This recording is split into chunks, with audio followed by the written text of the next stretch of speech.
Well, hello, everybody. This is Anita, and welcome to our podcast, Finding Your Financial Voice. And of course, with your host, myself, Anita Johnson. The mission of this podcast is always to give you sound financial tips that you can implement immediately, allowing you to leave a legacy for your family. Today, boy, we got a great guest today, and I'm excited. And it's one of our Affluence-Financial Fitness for Women magazine. If you guys have not actually, if you don't know anything about the magazine, I suggest that you actually email me at anitafinancialbehaviors@gmail.com or go to our Facebook page, which is Affluence Financial Fitness for Women. And we're going to be talking to one of our contributors today. And you know, we've been doing quite a bit of these interviews with our contributors, but this is a special one because she's going to be on the cover in September, and I'm excited about her. And I met her through, guess what? Facebook. All right. So her name is, as we call her, Dr. Nicole. And so I want to welcome Dr. Nicole to the Finding Your Financial Voice podcast. How are you doing today? Hello, Miss Anita. I am doing well. Thank you for inviting me to this podcast and this conversation. Yes, it's going to be a really, I believe this conversation is really going to be a much needed and in-depth conversation that we're going to be talking about, and that you will be writing about, you and other contributors will be writing about in the September issue. And it has to do with mental health and money and trauma. And I know that you are a trauma specialist, you know, in your work and in your research. And so give us about, a minute of your background so that we can ask you intelligently questions.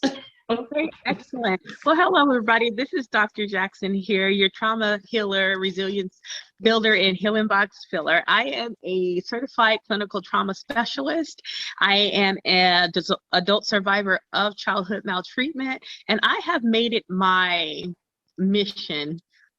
Can I say that? I've made it my mission to put work out here and lay some roadmaps so that people can move from just surviving to thriving, because yes, there is a difference between the two.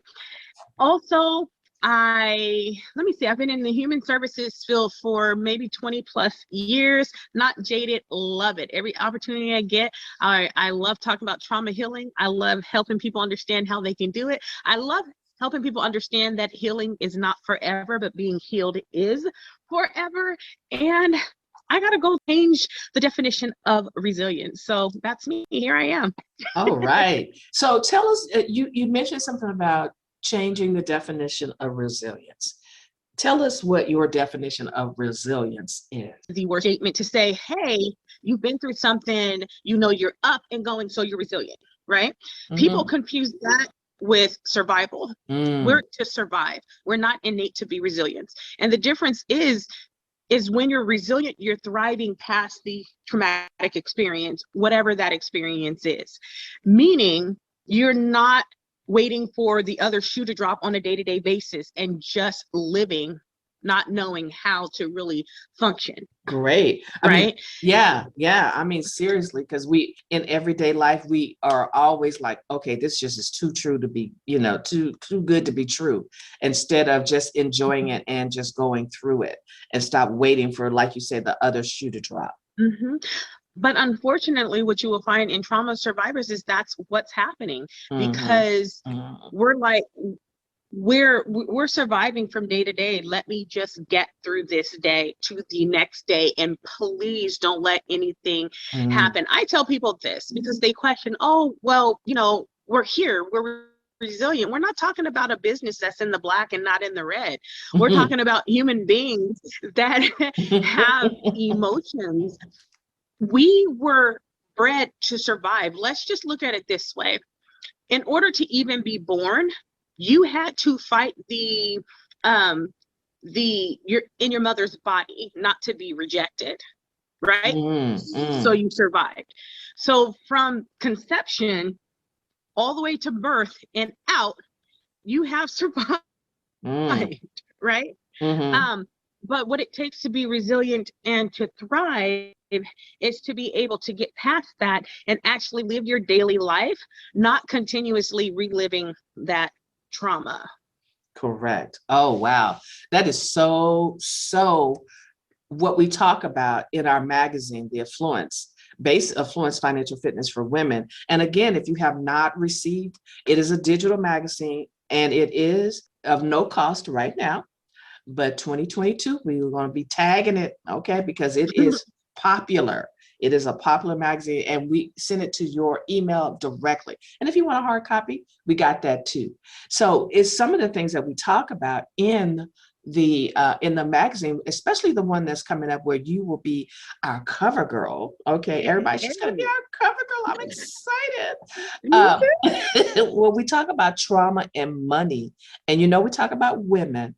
So give us I know you have not, you may have started your article and you may have not, but tell us a couple of your ideas that you may have for your article. How about that? So a couple of ideas that I have for the article is that we're going is to look at trauma in relationship to money and finances.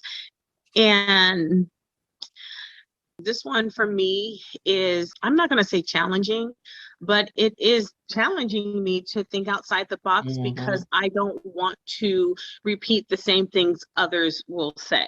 Correct. Right. So I'm having to really dig deeper into my background and my knowledge of trauma and put something good together that y'all will like, cherish, and learn from. Great. Yeah. One of the things that I kind of focus on is the background of people and how they deal with money as a child, or how they didn't deal with it. Their parents or their caregivers did or didn't, how they deal that. So even as a child or a young adult, or we may see our parents or our caregivers do certain things with money, and then that falls back on us as we become adults, because that's the only lessons that we have learned when it comes to finances. And so that in itself can cause a trauma, especially when you're not trained, or you haven't learned, I shouldn't say trained, but you haven't learned healthy habits when it comes to your finances. What are some of the healthy habits that you have learned and maybe pass on to some of the people that you can do in your article? So some of the healthy habits that I have learned is that saving is a necessity and that you don't have to spend it just because you have it. Ooh, girl, talk now.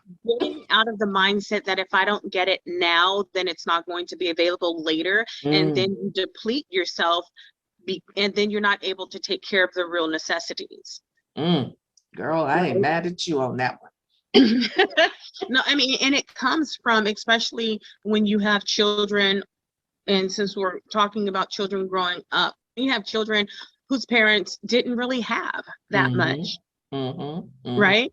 Right. And then when they grow up, they want to make sure they have what they didn't have, and they want their children to have what they didn't have, which also sends them into a spin of being financially unstable, because the goal in that aspect is my child is not going to suffer like I did. So when I have it, they have it, except for it's not always the necessities like clothing, food, housing, and so forth. It could just be the wants and not the needs, right? That is, yeah, that's great. That is actually perfect, because a lot of times we as people, all of us, including myself, it's the want that destroys the need.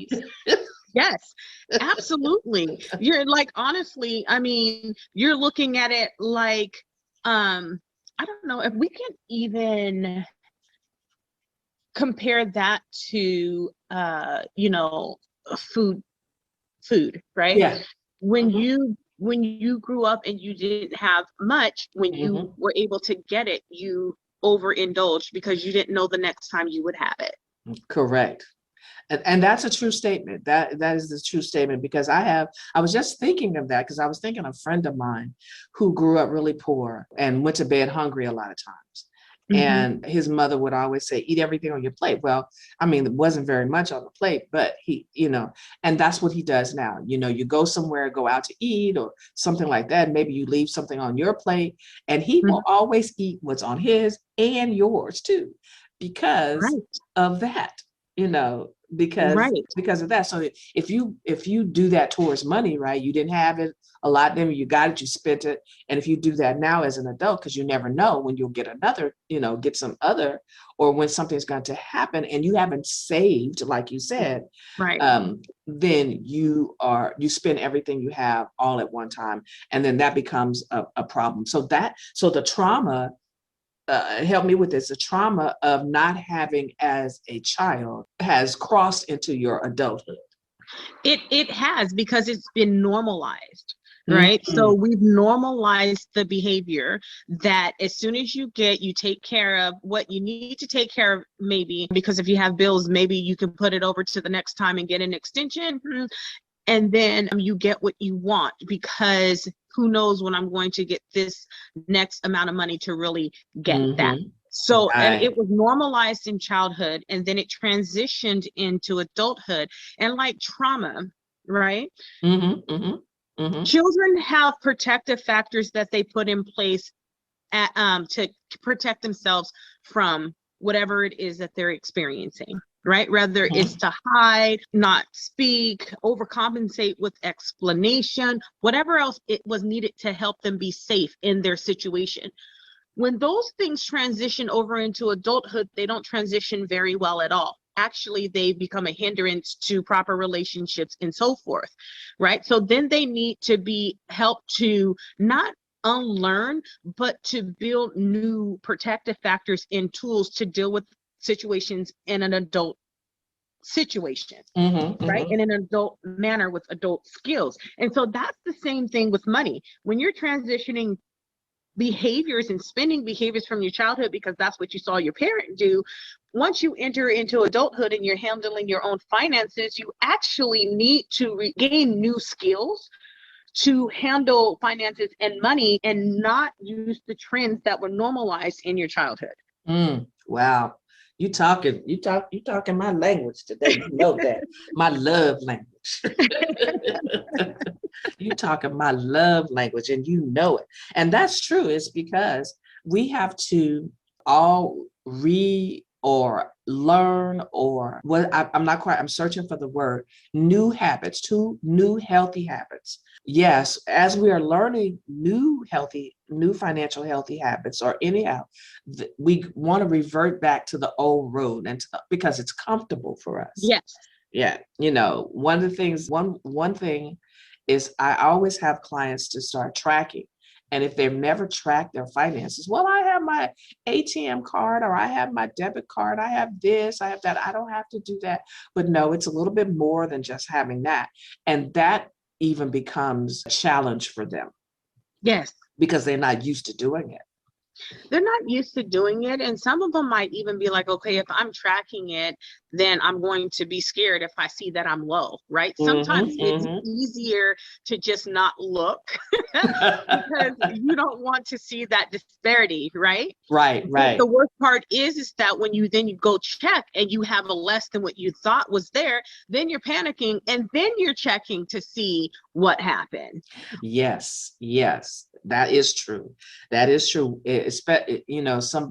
same thing is like, okay, I don't want to spend no more than what you say forget the taxes and all the other stuff that you add to that. Right. You start looking at all of that, right? You're looking at the taxes, you're looking at the service charges. It's like, oh my God, you said this thing was 10, now it's 15 because the other thing. All of that, it goes into someone's mind and how they view things. And, especially if they haven't had it as growing up, and now that they're adults, they're trying to, fill that trauma hole, so to speak. Right. But then I say to that, with any trauma, you're no longer experiencing the trauma, you're experiencing the fallout, which happens to be the emotion and Mm-hmm. emotional pains connected with that incident, right? Mm-hmm. So Mm-hmm. when I work with people, we don't touch the trauma, identify it so you can make it tangible and we can pull it apart. But what we are going to deal with is the emotion that is tied to that. Mm-hmm. Mm-hmm. Because if you can deal with the emotion and you can begin to understand yourself and how you operate when that particular subject comes up, you are better able to heal and then make better decisions for yourself. Okay. Okay. That makes lots of sense. That makes lots and lots of sense. I love it. Wow. Do you have like here again, I know we don't know what your topic, thank you, is going to be, but can you give us maybe triggers of some trauma that might, that people might look for, financial trauma that they may look for? So let's say some triggers for financial trauma is clearly poverty is at the top of that. Like that is an umbrella that encompasses so many different things. Yes. Right? Yes. Poverty. Yes. Under there is the lack of housing, the lack of clothing, the lack of food, pride, embarrassment, all of those things. So, I mean, if I even just stayed there and didn't name anything else, you have a whole umbrella that is encompassing other emotional triggers. If I don't have this, I'm going to be embarrassed, right? Right. Growing up in school, all my friends had this, but I don't. And I don't even know what it is. They're walking around with name brand and I'm walking around with Payless, right? And so those are the kind of triggers. And then when you go into adulthood, you remember how you felt then and you don't want to feel that way now. So you're trying to overcompensate and make sure. And that's great if you can do it in a financially sound way and not break yourself, right? Yes, correct. So Correct. all of those things under that one umbrella, those are triggers. Those are traumatic triggers for how people handle their finances. Yeah, yeah.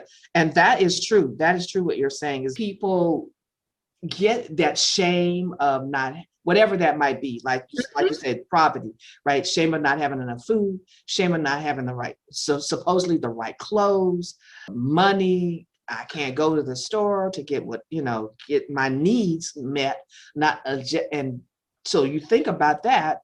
If you can't get your needs met, you definitely can't get your wants met. That whole part right there. Yeah, definitely. So all of that is really important. I'm glad that we are talking about this, because when we talk about Maslow's theory, and I know you know about Maslow's theory, it's like we're at the bottom. Some people are at the bottom, and if they can't get the food, the shelter, they can't go to the next level of Maslow's theory. I know that you know about Maslow's theory. You're Dr. Jackson.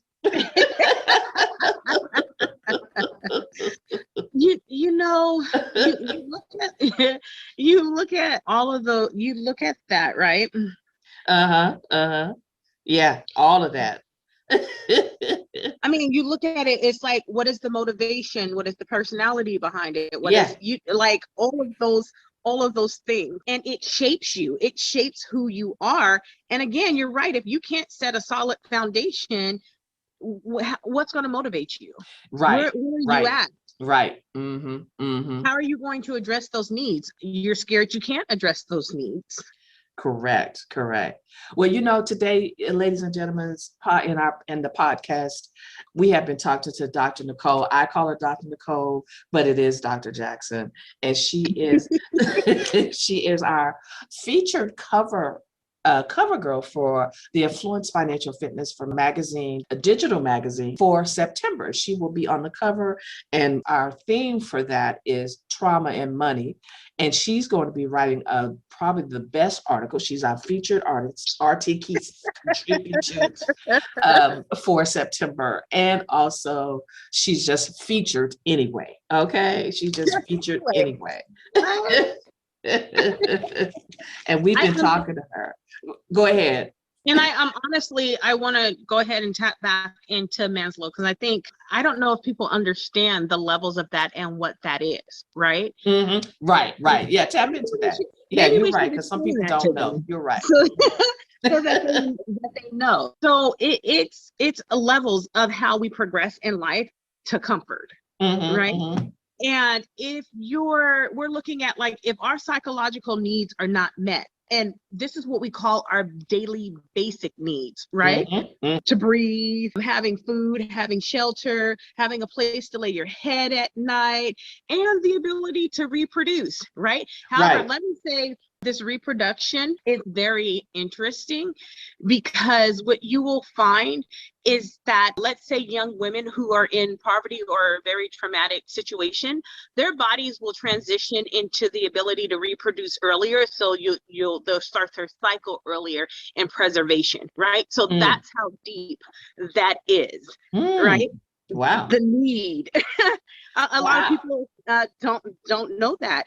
But so if all of those things are not met, you can't even move up to the next level of safety needs. Like, if you're Mm-hmm. not Mm-hmm. housed or sheltered, you can't Yeah. even begin to think about how safe you are, your Oh my security, gosh. if you're working, if you even have resources to get housing, because your mind, that trauma is clear and present, Mm-hmm. right?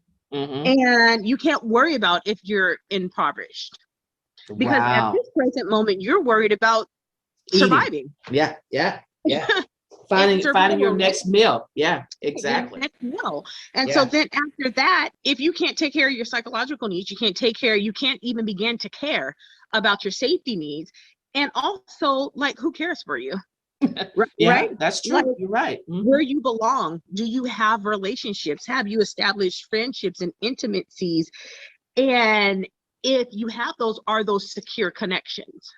Mm-hmm. Mm-hmm. Right? You can't even begin. So like you said, if that bottom line right there is not taken care of, you can't even, like, move up the ladder. And then the next one is esteem, right? Like Right, right. respecting Mm-hmm. yourself, status, recognition, Yep. strength, freedom. We can't even begin to talk about financial freedom until people have been in a clear state of their psychological needs being met. Woof. Girl, you too deep for me today. I mean, but look at it. We wonder why people have issues with financial literacy, but we actually would need, if we were looking at Maslow's theory, we would actually need to begin looking at where they at in their Uh-huh. daily basic needs. Right, right. You can't even Uh-huh. begin to care Uh-huh. for yourself, make sure your hair is done, your makeup's did, Right, and right. your Uh-huh. nails are snatched. You can't even worry about any of that at that moment. Uh-huh. Uh-huh. And then the top tier is actually seeing yourself in a better space, right? Mm-hmm. Mm-hmm. Where do you desire to be? What do you desire to become? That right there, you can't even, you definitely can't get to that if on a daily basis you're engorged in trauma. And even Yeah. if you do think at any of these other levels, Uh-huh. there's usually that, yeah, but that's not for me. That Right, follows it. right, right, right. And that trickles into finances too. Yeah, that's not for me. I wish. And maybe one day I will be wealthy. And maybe one day this, Mm-hmm. you have those Mm-hmm. Mm-hmm. self-doubts Mm-hmm. because your daily basic needs aren't even cared for. So how can you even imagine getting yourself up there to a wealthy status? Yeah, and you're absolutely right, because everybody knows that my father passed, right? And even though I worked during that time, because we were still doing Zoom and I was able to still travel to see him before he died, I took my work with me, and I was still able to do my Zoom classes and things like that. But my trauma of my dad was still in the back of my mind, or in the front of my mind, even though I was still teaching the classes.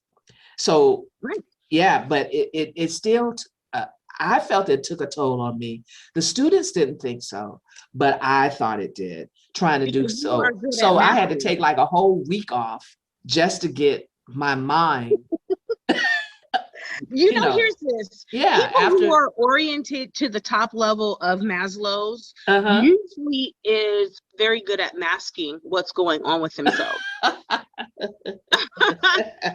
Yeah, we Like, get let good me at tell it. you, We get good at it. my father just passed too in January. Mm. And that, and oh, I promise you, let me see. I'm gonna tell you, maybe 1 or 2 days after he passed, I was due to do a session with my Trauma to Healing Academy. We were every Monday, we were scheduled to do that session, right? Literally, I kid you not, 2 days. I went into that session like nothing was wrong with me. Only one person knew what had occurred. No one else knew, and it was months later, almost to the end of the academy, before anyone else ever knew, because the person who knew kind of mentioned it. We're good at masking where we are because we're in tune with where we want to be and how we want to help other people. Wow. Isn't that something? That explains you being able to teach and still be having that moment of mourning your Girl, father. You too good for me now. You too good for me. You too good for me. I'm all down for clarity. Let's go. You too good for me. I don't know. Well, anyway, we are talking. Thank you for for listening to the Finding Your Financial Voice podcast with me, your host, Anita R Johnson. And I told you this was a special guest. I told you she is our cover girl, beauty queen for the Affluence-Financial Fitness magazine for the month of September. And she's going to be talking about trauma. The theme for the whole magazine is trauma and money, but I'm pretty sure she's going to bring some of this to the magazine. I know she is. She gonna bring some of this, what she's talking about. And of course, we're giving you a little sample. And the best is going to be when you read the article and you see her beautiful face on the cover and her interviews that we're going to be doing Facebook Live too. And I think we just completed one, maybe a month ago we completed one, but go to our Facebook page, Affluence-Financial Fitness for Women Facebook page, go to that page. Go right ahead. Get all the issues are there. They are at no cost at this point. But January 2022, baby, you are gonna get some great information, and it will be you really will have to subscribe to it. You can get it in 2 ways. You can get it in the digital format, and you can get it in the mail in your hand, where that glossy look that we all like to look at sometimes. Yes. Definitely. But anyway, Dr. Nicole, I want to thank you for being with us. Do you have any parting words, any advice to the listening audience about trauma, how to get past it, what to do for it? We got it. I guess the first thing is to recognize it. And then what do we do once we recognize it? The first step is to recognize it. And then the next step is to begin looking within. Your trauma healing, you hold the key and the power to that. It is not on anyone else. And the best advice I can give you is do not hang your healing on anyone else. And what I mean by that is if you are depending on someone else to pull you up and pull you out, when they leave, that goes with them. Wow. And then you are stuck starting over again. So always remember that people are a complement to your healing journey. They can help you along the way, but you hold the key and you map out how they will help you. You tell them how to help you. And the only way you're going to know how to do that is to begin self-reflecting. All right, then. Well, you heard it from Dr. Jackson. Hey, what's going to say? Well, thank you so much. I want to thank all our listeners for being part of our podcast, our Finding Your Financial Voice podcast. I want to thank you for listening. I am your host, Anita R Johnson, and where our mission is always to give you sound financial tips that you can implement immediately, allowing you to leave a legacy for your family. We want to thank our special guest, as I call her Dr. Nicole, but you call her Dr. Jackson, because that's for me only to call her that. And make sure you listen to all the podcasts. We are on iHeart, we are on Spotify. Okay, we just everywhere. Just look it up, Finding Your Financial Voice podcast. So thank you, Dr. Nicole, and we look forward to seeing you on some of those Facebook Lives and reading your article in the September issue. Thank you. It's absolutely my honor and a pleasure to be here.